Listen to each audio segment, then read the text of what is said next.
so much. Once again, that's Last Stand. Give it up for Robin on guitar on that. He's already linked it up. You have to. That's pretty great. You have to. I hope you guys can meet my great uncle one day. He's like he's the hippest cat in the world. So, you know, here's an 11-year-old and my great uncle, you know, he's classic. You know, he had his tam on, and it was always kind of cocked ace deuce like this, you know, horn rim glasses, goatee. You know, I'm copying my great uncle. You know, he smoked Pall Mall cigarettes and always had a glass of wine, and everybody was cat or baby, you know. And he always talked in bebop slang. Wow. He always laughed a lot, and he had his favorite chair that he sat in when he listened to records. And so just the whole visual of watching my great uncle listening to jazz actually got me into jazz. That brown bag lunch was designed just so that people at the BCA and the Flynn and the Jazz Festival, you know, the three organizations that really make it happen, would get to meet Christian and know that he was going to be around all week, and sort of just understand that he's approachable. Like, if you see him, come and talk to him. Like, it's not that rock star type of relationship. It's like, oh, there's the rock star, can't go talk to him. But that he's a person, he's out there, he's talking for us, and he's advocating for us, and we wanted people to get to know him on a more personal level and know his level of expertise, which is insane, and just the kind of incredible, approachable, lovely man that he is. And you know, he would sit way down in the chair like this, you know, and have a cigarette and close his eyes and be, you know, yeah, baby, you know, your classic image of a jazz cat. You know, yeah, dig that cat, right.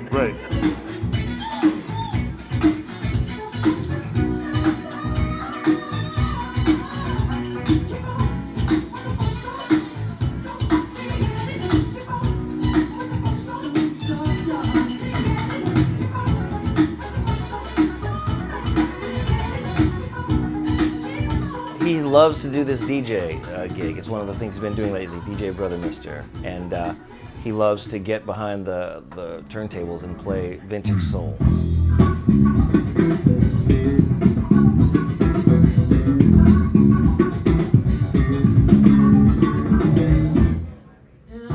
And the real bonus treat with him is that he brings his bass along and actually plays along with some of the tracks. And sometimes when they're just vamping, he plays these solos that are just unbelievable. There's just total extra bonus thrown in. Come on, y'all, get busy. Get on this floor and start dancing.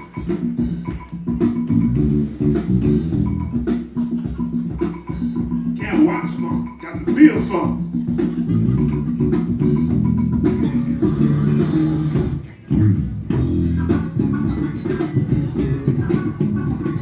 I first came to Burlington in the mid-90s, and between the Flynn Theater, the Higher Ground, and all points in between, I feel like I have a pretty strong bond with the city. It's a music town.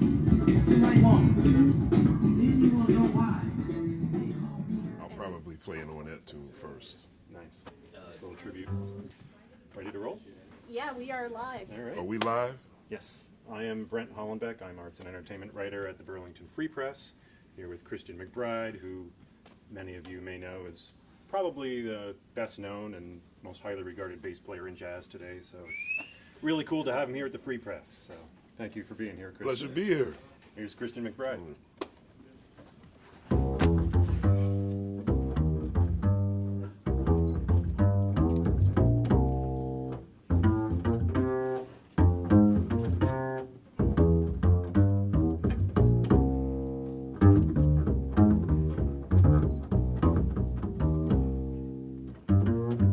For me, getting an artist in residence is really about touching people who maybe aren't engaged. So the whole idea is to spark something or make people curious about the music. And he's really the perfect person for that. It's like he's done a lot of commercial work, he's a great communicator, he's even just great talking to people through his radio program.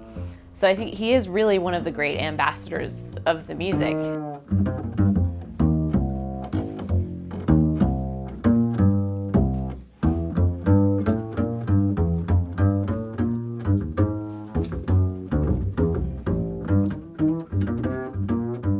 to talk to you a little bit about what you're doing this week for the Burlington Discover Jazz Festival.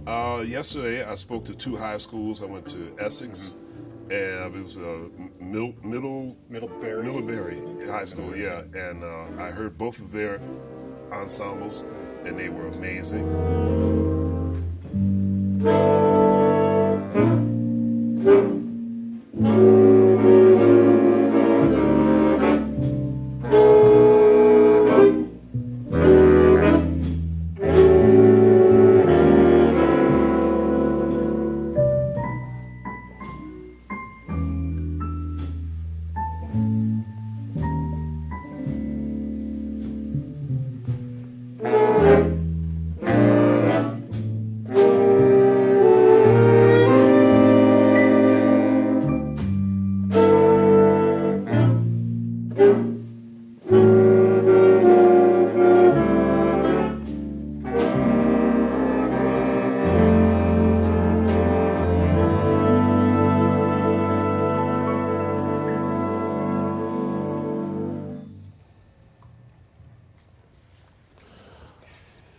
Mind if I make a quick suggestion on this one? Yeah. The tempo of this song is something not a lot of bands, teenage or adult, try to address, because there's a certain level of maturity that you need to play this kind of thing. So I'm glad you guys are tackling this. But if you could play it again, only play when you have your solo. Other than that, lay out. Turn the volume way down and become a second drummer. Play real soft.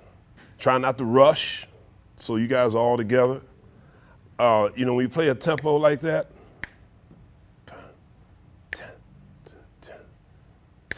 it's easy to rush, because you're like, oh man, this is slow. I'm anticipating.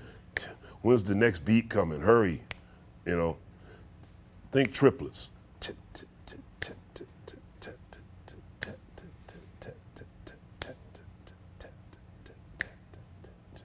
Keep that in mind.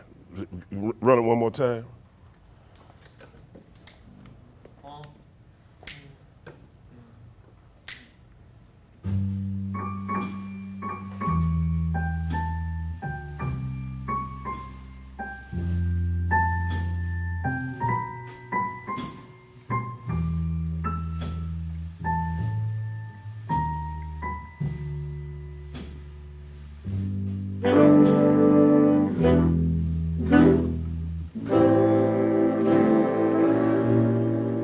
Have the Discover Jazz Fest offer you a clinic with one of the top jazz musicians in the world, you just jump at that opportunity. Hold up a second. Let me just the rhythm section at letter A. Just the rhythm section. 1, 2, 3, 4. Short. Chink, chink.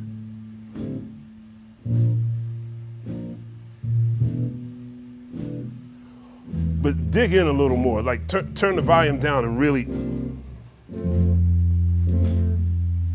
Don't rush though. Don't get ahead of them. This is like having Tom Brady come to your class.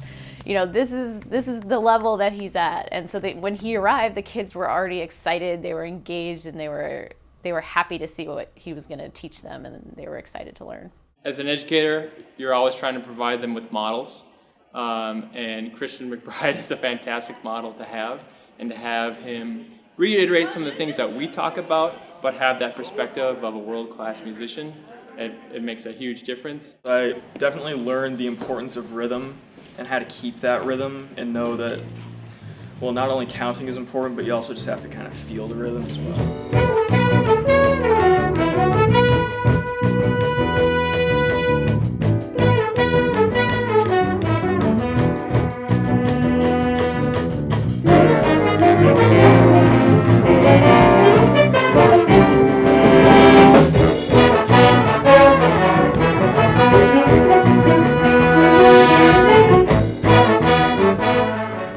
I think it would sit in the pocket a little better And you'd, Think like around- and you'd be able to put a little more attitude in it if it was slower. Like around 112 or something?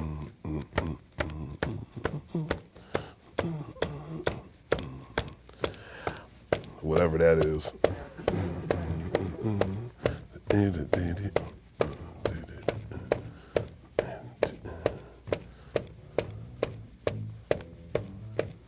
Can I hear it at that tempo? Beginning, 1, 2, 3.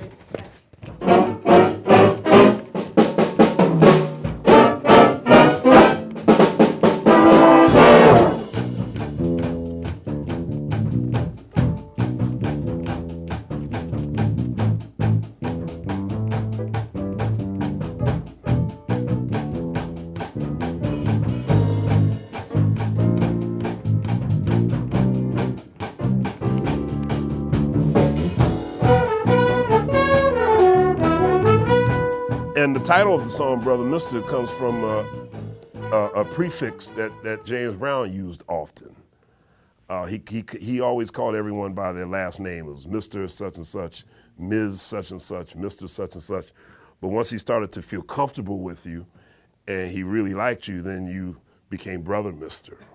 So that's where the title comes from.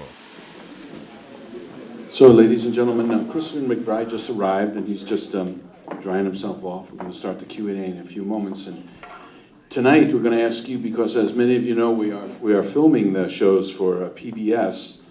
Something that we don't usually do when we get to the Q&A section is you just shout out your questions. But today, because we want to record them, we're going to pass a mic to you when you have for your question.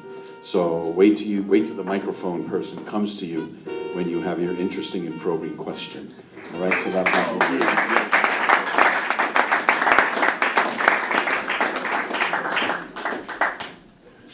Thank you very much, ladies and gentlemen. My name is Christian McBride. I will be your humble and faithful artist in residence this week at the Burlington Discover Jazz Festival.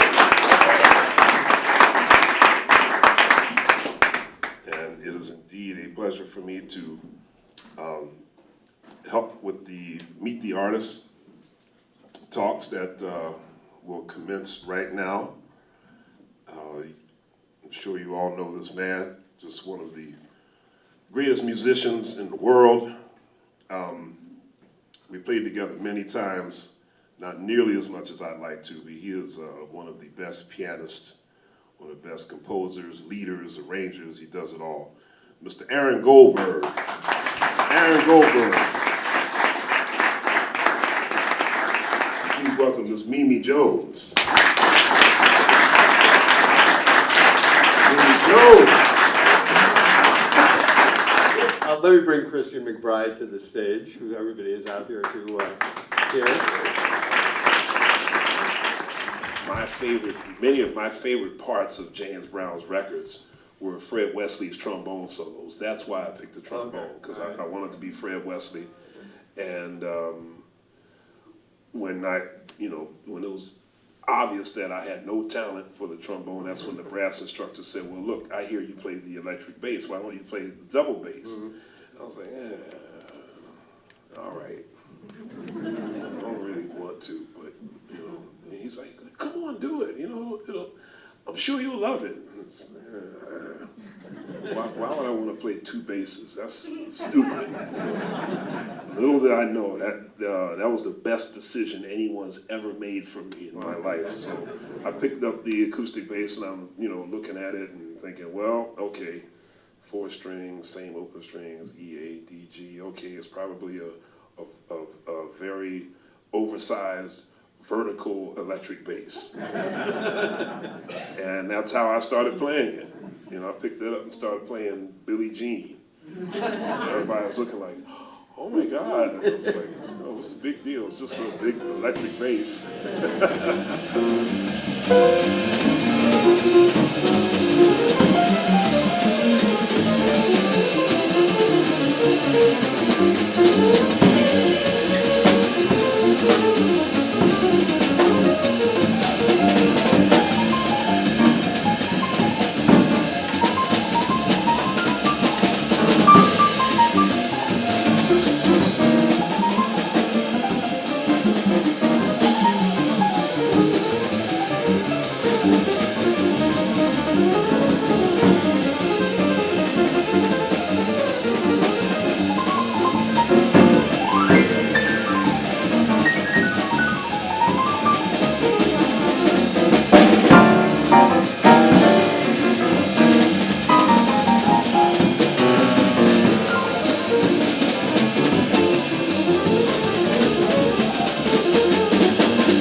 melody. I mean, because the form is pretty straight ahead. There aren't a whole lot of tricks in there. Play the head out.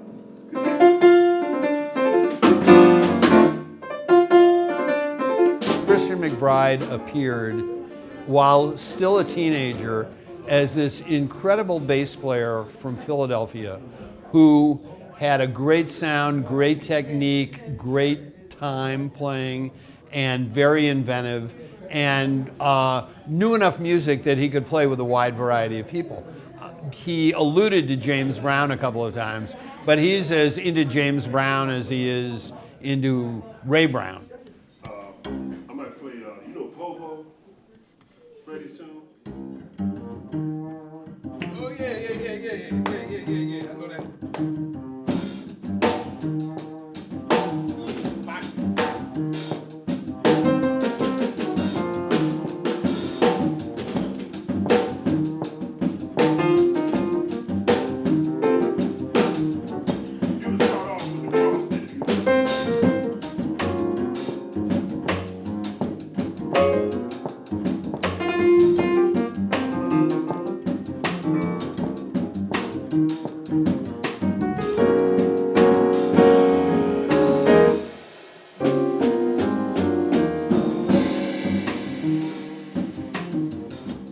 The Burlington Discover Jazz Festival is certainly one of the,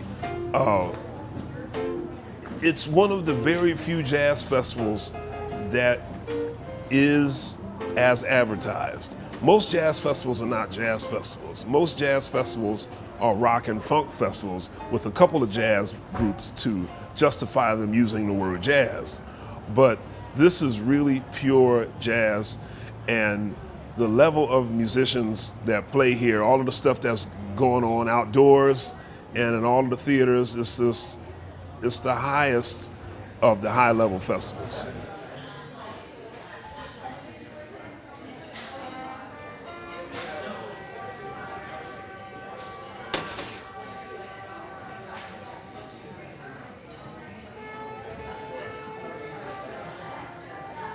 If the bass player is the only one in the band that knows the song, it still might not sound that good, but it might be a little easier to pull it off because the bass player actually knows the harmony. He knows the chord changes.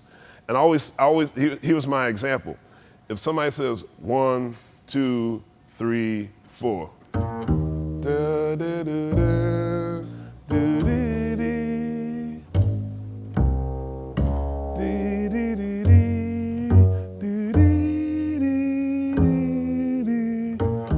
Now, I'm playing the notes at the beginning of every bar, right? Somebody at a jam session says, let's play Body and Soul. The bass player says, oh man, I don't really know it. This is what will happen. You'll say, 1, 2, 3, 4.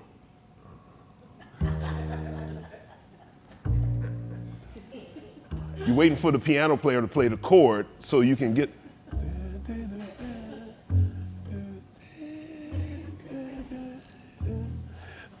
Doesn't really work, right?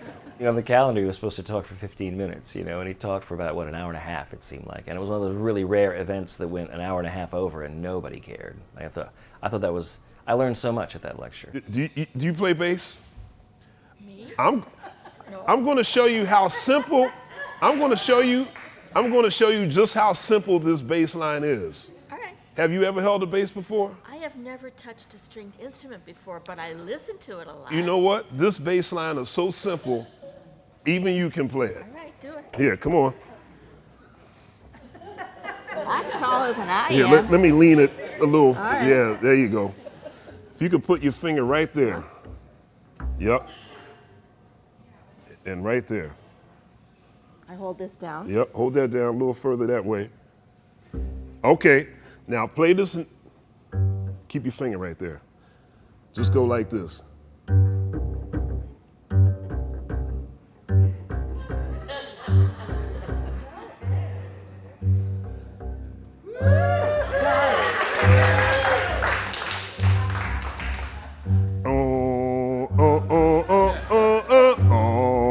See? See? Now you can play my girl. Do I have to sing it? No. You don't have to do it. The artist in residency program is really personal for me. I'm a kid who grew up in the Northeast Kingdom, in St. Johnsbury, one of the most isolated parts of the state. And I have very vivid memories of like the 2 times an artist came to my area and I was able to interact with them. And it's really what, for me, sparked my love of the music and my desire to be a great musician.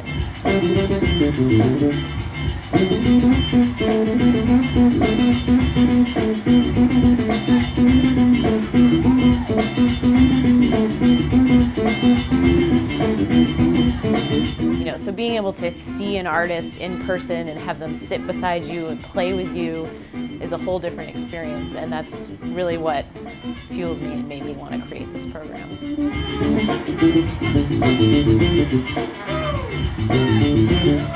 10 hearts we go!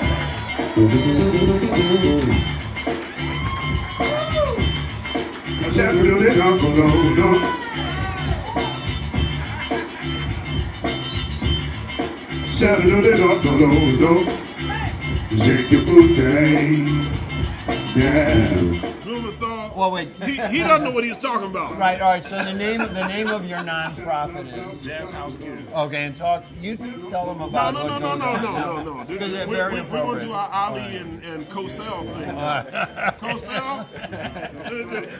I gotta go. Don't wind me up, man.